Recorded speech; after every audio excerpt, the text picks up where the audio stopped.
jiruuti moo Joordaan himi? Biyyi Joordaan isaa? Joordaan. Sokkee. Ijoolleen Joordaan torba barreessame. Okay, mee qoya isiniin deebisa warra sirriitan dhiifama. Warra Joordaan hin barbaade amma. Okay, thank you memory godha. Eenyu ta Joordaan jirtu hanidha? Eenyuti? Eenyu dubbachaa jira? Ati eenyuun jeebara? Ani da wanida network siti rai komputer kan majuru fakat. Okay. Okay. Joordaan eessa jirti? Okay. Eessa? Joordaan anis akkuma si kanatti dabbal keenya rakkoorra jira. Gizee hedduu dhufeetiin nagalchi jaagaruu atillee nagalchi ta'anii Joordaan maan jira. Egaan dhufee jaasatii anis. Ekkoo anis kanuma sitti maddaadhaan nagashee gizee mara dhufaa bara. Asitti furmaan hin jiru beektaa ijoolleen teenyas hin jirtu. Wallahi maal keessa akka jiru rabbumaa beeka. Okay, gifti ati racconti maal ati Ifra? Maal taate natti? Oggubee kan sitti mana miidhanii siin jeebarna miidhanii dalagaa hedduu. Namni dhugaatu miidhaa dabaa sinatti maqaa. Rafuu guyyaa kana na cinqitii na lallabdii. Gifti jiru laal biyya namaatti maallaqa namaa kannuu dhabuun madaamin namaa loluun girgiriin heddummachuun aadiidha kun waan rakkoo janii man hin qabu kana nama hunda keessi jira. Awwaan si gaafadhe dabaa sinatti himi. Dhiiraa situma moo haadha manaa situma moo dhiiraa sugudeetuuf si darara moo rakkoon kee maali inni ergiteenya wanni an baruu fedhe. Rakkoo namni si dirmatu jira rakkoo akka rakkootti himanii jira. Akka maallaqa nama dhorgachuu akka madaamin namaa loluu kun sokkee kun aadiidha beekamaadha kun. Kun obsa barbaade. Maali rakkoon kee? Alhamdulillah. Okay, way dhiirtii sugudee digirti abbaan manaa obboleeyyan ijoolleen isaanii tasimii too jirti. Nadhagee dalagaan irra heddummaatee intaltina cinqitii mana sadiin dalagaa maal jechuudha. Hirriban arganne namni. Kanuma mii wanni biraan jiru. Isbaas ayyada balqa yisuma waan tanarraa isbaas zaalachuu Agutaa kada dabbal. Tatanaa dhageeffadhu amma tatanaa dabbal waan ta'uu qabu kontiraata jechuun miciyyoon kun xalabamtee dhayite akka waan isinillee hin galini jira bakka isaa miciyyoolleen akka taate xalabamtee dhayite namni biyyarraa akka nama horii biyyarraa magaalaa dhaqee bitateeti fiizaadii isii ergee fi horii isii maallaqa isii biyyatti ergee fi wanta isii ergeef isii fide amma talama yookaan amma sadii xalabatte. Hanga sanitti gatiin maallaqa nama ala jiruu fi nama xalabamee dhaqu lagaa baddaadha. Kan mana keessa jiruu fi kan ala jirutti irra qaaliidha. Kan mana keessa jiru waan isin jette qofa. Isin yoo gabbaaste qofa ulaan isin raambanaa'u akkuma isin jette. Laakiin ammoo dalagaa isaa 24 kan nama kontiraata hanga fixutti nama fite akka nama mana tokko kireeffatee bichisuun hanga irraa fixutti kontiraata fudhatee dirqamasiiti jechuun. Laakiin ammoo sarara keessatti. Okay, yoo taangaafan okay. Hani ati rakkoon teeman.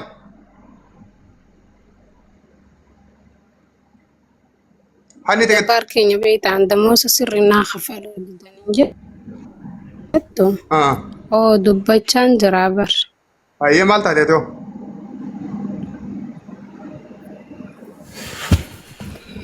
Akkasii wallahi dabbaadhanii. Okay, na dhageeffadha sirriitti ilaalcha lachuu. Abbaan manaa isin hin gudeen. Ijoolleen isaanii isin hin gudeen. Dhiirri fedha keessanii malee ciisichaan isin hin darar. Yoo ijoolleen isaanii takka abbaan manaa sun ulee illaa tasi dhiisitu tasi dirmameessitu sintum yoo dhalaallee taatee haati manaallee tasi cafaitu hin taane kanneen akka maallaqa kafaluu sirraa qannasuutii fi dalagaa si jabaachuu fi sagalee sitti ol fuudhuu fi siin loluudha waanuma biyya namaa hunda keessa jiru biyya faranjiittis biyya hatta Itoophiyaa madireedhaa waa ijoolleen daleeduu ni beektan biyya kun waanuma warri abbaan keetti sun maal jettis siin loltu kana waan rakkoo janii himanis hin qabdu rakkoon kun furmaata illee hin qabu dhugumaan isinitti himaan. Amma gudeeddi amma tumicha seeraan alaa qama si cabsuu sireebuu yoo wanni akkasii jiraate sokkee jalaa baduu illee dandeessa akka jalaa badduuf illee tartiiba sii goona yoo dandeenye sunuun ulfaata Sitta bachuu ta'a inni sun deebisee si miidhuu ta'a dhugumaan isinitti hima. Waan inni inni eegate kan seenan. Ilaa bifti xiqqaate kontiraataan dhaqee ati xalabaadha akka warra firifiizaatti jiraachuu hin dandeessu. Fakkeenyaaf ijoolleen Saawudii jirtan warri qaamaa hin qabne alaakee fi dalagattan akka feetanitti. Hoo barbaadan dalagaa irraa baatan hoo barbaadanii dalagattan. Maallaqa isinii kafaluu didanii isin reebanii alaakee fi keessanii sababni isaa qaamaa hin qabdanii xalaba isaaniiti miti bakka feetan dhaqanii akka feetanii jiraattan. Garuu namni xalabaadhaan biyyaa baatee kontiraataan araba gala dalaydu wannoon taatu akka barbaadeen argattu. Kuni wooma namarra gaati. Kanaafi amma rakkoon isin lamaan himachaa jirtan Joordaan keessatti yoo rakkoo raatibaatii fi rakkoo madaamiin sagalee isinitti ol fuudhuu qofa taate dhaamseen isinii qabu obsaa tasgabbaawaa hanga kontiraanni keessan dhumuu rabbumarra ta'u kaladhaa mudhii dhiisanii dadhaa waan gootan numa godhaa waan argattan fudhadhaa gaafa kontiraata keessan fixxan biyya sanirraa galaatii biyya biraa jijjiirradhaa. Laal dabbaan waan takkaa jira akkaan beekutti akkaan waan laalutti maalleeyni isaan achi kafalanii dhufanii fi laffaatiin isaan asin laffaan maalleeyni kafalamuuf walitti hin deemtu. Kun jalqaba bade gaadii jechuudha. Maallaqa sana amma warra dhufee miti. Warra hin dhufin warra hin dhufin dhaamsa kaayuufiin bareedaa asuma gubbatti. Maaliifi maallaqa san fuudhanii biyyuma keessattuu dalagaa bareedduutti dalagachuu danda'an. Tigalee dabbaa? Okay, ani si dhageenya. Dalagaa bareedduutti dalagachuu danda'an. Yoo xiqqaate bar 300 baasanii bar. Yaa. 300 baasan beekamaa. Innaa dalagaa maallaqa sanii dalagaa ajaa'ibaa dalagachuu danda'an. Okay, ani si dhagaayyaa maal jette? Laa dabbal keenya nama jechuudha damoosni naan ittiin dhufee fi qaysiin naa kafaltu adda addaa. Waa'ee damoosaallee gara biiroo dubbadheen ture beektaa ijoollee as keessaa illee hin beeku anis reefuun dhufee ija 8. Hedduu wallaahi ani hojii dadhabeen jenne hojii akkuma ati jette obsuu barbaachisa biyyi namaa obsa barbaachisaa. Bakka jechuun birrii asii kanaa kafalan amma birrii 290 ta'a wanni dhaan jechuu diinaaraani isiin immoo 175 naa kafalte murtee jechuu warra biirootiin sirriin kafalaa fi jiraa jettiin hoggaan fuudhee cheekii kana meeqa sirraa murtee jechuudha amma qarshii kara qarshii jechuun gaa qarshii diinaara naa kafaltii mitiiree gara dooraalaa 200 bichaa bar meeqa sirraa murtee diinaara 15 narraa murtee jechuudha. Laa bilishaan kasalaarraa murtee jechuudha. Kulishaan jecha boo jirta bareedu ta'e. Waan akkanaa bisaa ta'a. Amala bichootanaaf dooraal 400 kabalama. Tanaaf laal 200 dhalagaame tanaaf 250 kabalama. Bikka takka jiranii beeku. Taan 400 akkaataa itti dhufte ammoo 400 dhufte. 500 dooraal 550 irraa muratanii bichootana maallaqa safaataati kun. Hayi. Wallah qarshii xiqqoon irraa muranne jechuudha. Dooraal 550 jechuun safaataadha. Dooraal 550 jenne boo adii rakiyye. Amma na dhagee dabbal. Isaamni akkati haa isaan Amma dabbal akkam beeyta. Dabbale. Dhaggeeffadhu dhugaa yoo ta'u Aboo nuti booyaan olii gaahanii. Namni booyaan olii nageenya dubbiite dhimee callisimee gutakka nageenya dubbiite sirraa muranii dubbiitti ilaalu jirra nuti booyaan olii callisimee gutakka. Okay, itti fufee nure. Okay, laal anammoo inni injee fakkeenyaaf micoon tun ifraatun bakka jabduudha garuu mana sadii fakkeenyaaf amma mana tokkoof fidanii mana sadii daleessifachuun kun amma fakkeenyaaf ammaan tan akka furmaatatti dhugaadha yoonii fi dirqama dalagaa obsitee dalaguun biyya namaa gisee leete dalagaan sitti heddummachuun dirqama garuu mana sadiin halkanii fi guyyaa daleessifachuu jechuun intala Oromoo takkatti nutis gisee laallu sirrii miti garuu immoo yoonii fi danda'amee fakkeenyaaf namoonni biyya san jiru yoonii fakkeenyaaf mana kanaa baatee mana biraa dheeyxee namni san gargaarii hara biyyaa yookaan gad deebisutti haala sanitti kamijjaa'uuf yoo ta'u baafachuu dandeessu ta'e yoo wanti san godhame yoo baafachuu hin dandeenye warri manaa sun bakkisiin baafachuu wanta qabachuu qabda gaa qoyilaa nuree amma gaa yoo kan akkasummaa nu jiraattu taate yoo kan akkasummaa goonu taate wanni sii galuu qabu mana saniisii biloog goone jechuudha kuruufa takkaa kuruuje takkaa bilookii jaamu san goone sababni isaa kontiraata osoo uma bachiifne mana sanii baafne biyya san keessa gaafa jiraattu akka nama seera hin qabne taati jechuudha. Qabamuu dandeessi, hidhamuu dandeessi gara biyyaa galti. Sababni isaa madaamii galaa baddee jirti, iqaamaan isii haqamee jira. Eenyummaan isin itti biyya san dhaqee ni bada. Sababni isaa mana madaamiitii baatee jennaan madaamiin kan kee baruu gabbee dileetti si godha. Mootummaa yoo si qabees biyya galte ni hidhamte. Tokko lammaffaa manuma arabaa kana deemtee dalaguufuu namni iqaamaa hin qabne biyya arabaa keessatti deemee dalaguu hin danda'u. Yoo suudii fa'aa taate malee fakkeenyaaf amma qaaxarumaan hin jiru kana keessatti madaamiin barbaadde gaafa shaqalaa barbaaddu fi iqaamaa itti gaafatte jechuudha shaqalaa sana osoo isin dhufu. Iqaamaan qabdu jennaan mara sana waliin dhayitu. Kana jechuun muciyyoo tana ammaas rakkoodha jechuudha. Laal akkasuma godhuu dandeenya gaafii biraati. Osuma goonee isinii fayyada ammallee rakkoodha ammas. Kanaaf habibi eega gudeeddaan hin jiraatin eega tumichi dhiigaa fi lafee nama qabsu hin jiraatin jiruu biyya alabaa walumaan beeyna hundi biyya alabaa jirra obboleettiin teenya yoo achuma obsitee kontiraata sii fitatte qofa irra wayya jedhii yaadaan.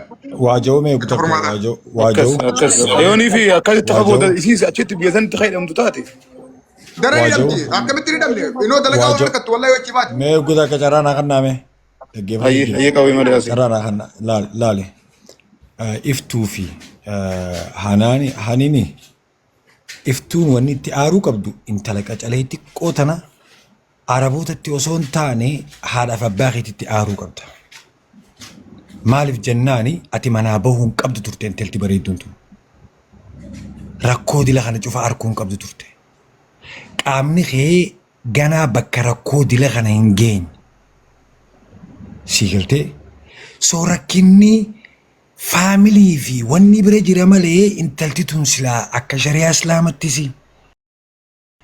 akka ilma namattis intalti bareedduun akkanaatuni wallaahi dalagaan dilloo kun cuftuun kaan dalaguu dhiisiti tuquu hin qabdu turte garuu amma dheeyxeemi wanni goonu takka illee hin jiru jechuudha wanni ati gootu akkuma dabbaal jee amat meeqaa si hafe hanga si hafe kana sistema baradha. Sistemni maali? Irra guddinni gideen harku keessaa hundi isaanii rakkina akka tokkoo qaban. Rakkinni sun maali? Sammuu itti dhaga'uun qaban akka harreetti hanga namni arabni itti dubbatu eegan. Sun immoo maal godhaa sitti heddummeessaa dhufa rakkoo malee rakkoo siraan isaan dhufu. So maal godhuu qabdan nuti kan isin gargaaruu dandeenyu. Akkaataa sammuu arabatti itti taphattan akkaataa biyya faranjii sammuu itti yaaddan baradha. Amala ummataa baradha. Dalagaa ummanni isinin jiru osoo isinin hin je'in dalaguudhaaf yaala. So wanti xiqqoo gartee mana keessa osoo qaallittiin isinitti himin yoo daddafteef jaraa goote sammuu isii sammuu haadha manaa suni akka gartee sitti hin xiyyeeffanne gooti jechuudha. Yoo sitti hin xiyyeeffanne dalagaan sirraa irrataa dhufa. Yoo immoo teessee xiqqaa kana maayikii cufadhu osoo dubbadhu jiru maayikii na dhageenan hin jeen. Tana uno arabtittiin akkana hin jettanimi annaan hin je'in. Rakkoon teessan tana osoo isin jiru rakkoo sunnaan. Tana tanii isin hin jiru. Hin dhaggeeffatanii akka gabratti gidee itti himtu qofa dhaggeeffatan. Oggusun immoo namni naannolee jettan. Siigaltee rakkoon teessan tana dhaggeeffachuu hin beeytan ordera fudhachuu hin beeytan. Waan haati manaa isin hin jette dalagaa teessan hin beeytan hanga namni isin hin joo beeytan. Meeshaan tokko yoo asit jiraate hanga haati manaa kaas isin joo yoo eedu taate rakkinni si bira jira malee haadha manaa bira hin jiru. Haati manaa wanni sitti iyyituufi dalagaa ta'e ati waan wallaalteef sitti himu jirti. Inumaa oggusuni dalagaa sitti heddummeessiti. Yoo ati yoo gidee jarri fixe daddaftee haastee maal barbaaddan wanni biroo ni jira wanni gartee isin gammachiisu ni jira akkamittiin dalagaa kana isinii godha jettee maaltu isin yaafe yaa maamaa jettee yoo gaafattee wanni jettee baatii takkaaf yoo akkasitti enerjii ta'e tana itti fufte wallaahi naa amani baatii lammaffaa gubbara qaallittiinu firraa taa'e isin jette waan hedduu dalagaa sitti heddummeessitu. Dubbii sammuuti. Dubbiin dubbii sammuuti. Okay, amma kana goona qawwee kiyya. Nuuree waan goonu taa muciyyoodha. Yoo dhugaa dubbanne amma biyyoota arabaa keessaa. Amma hubadheetiin jira dabbaala kiyya sirriidha.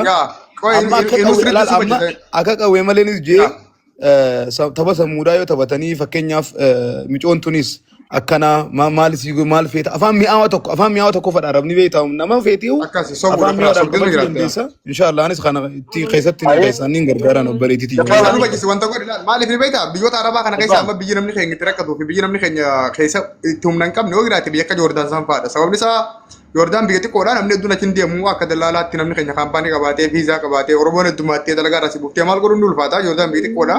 Namni keenyas muraasa malee hedduun dayne amma dura. Kalamaffaadha nuuree kiyyaatti biyyaan baane malee ijoolleen biyyaa baate hundi siin beeti. Madaamiin siin loluun dalagaa mana afur shan si dalaisiisuun ittifaaqa biiroodhaattiin si fuudhanii gaditti birri si kafaluun kun aaduma uumama beekamaadha biyya arabaa keessatti. Inni kun akka rakkootu ilaalamu. Rakkoon guddaan maa inni hoo namni su gudeedi hoo namni su tume ajjechaa lubbuu bakka ala si darbuu bineensa fa'aa wajjin nama galuu jira baay'ee. Amma nama edda bineensa wajjin galu kan inni bineensa keessa baasee qaban biyya arabaa keessatti. Sigalee wantoota kana kan yoo ta'e sokkee waan namni si dirmatu. Ilaa rakkoo guddootti rakkoo xiqqoo oomsita. Amma isi bakka sanii baafnee hiqaamaan si akka isin gubattu madaamiin akka isin dileet gootu godhuun rakkoo isin amma keessa jirtu kanaa olitti rakkootti dhaluu ta'a malee furmaata siif hin ta'u. Inta'u waan akkanaa yaadatu warra manaa bantu jiru kana warra kontiraata qopheessin jiru kana dhaggeeffachumaa hin qabdan ijoolleen dhala. Ibidda keessa ijoolleen bu'aa jirtu ijoollee gartee nama laaltee laala dhaggeeffadha. Dhalaa biroo boolla keessa neeti. Ati waanuma jiruu ta'e tikeeta ati muratte sun laali malee tikeeta namni murate hin laalin. Gaafa tikeeta namni murate laalte nyaadhamte.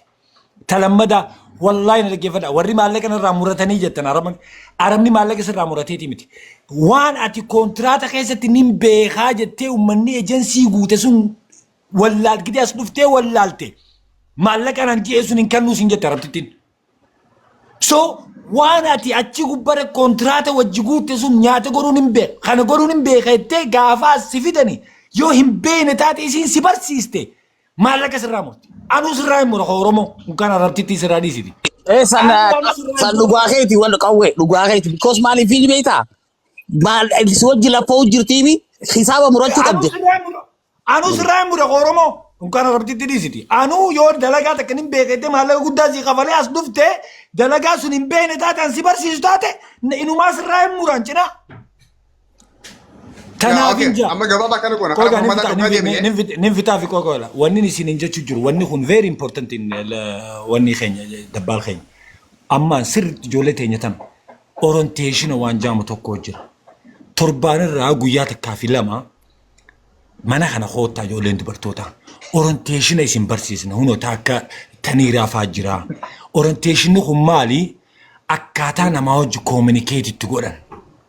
Akkaataa sammuu namaa nyaatan. Akkaataa gartee rakkoo keessaa itti bahan. Because dubbii sammuuti obboleen kiyya. Ijoolleen teenya ta'uu wallaalte kan nyaadhamaa jirtuuti humnaan deemu.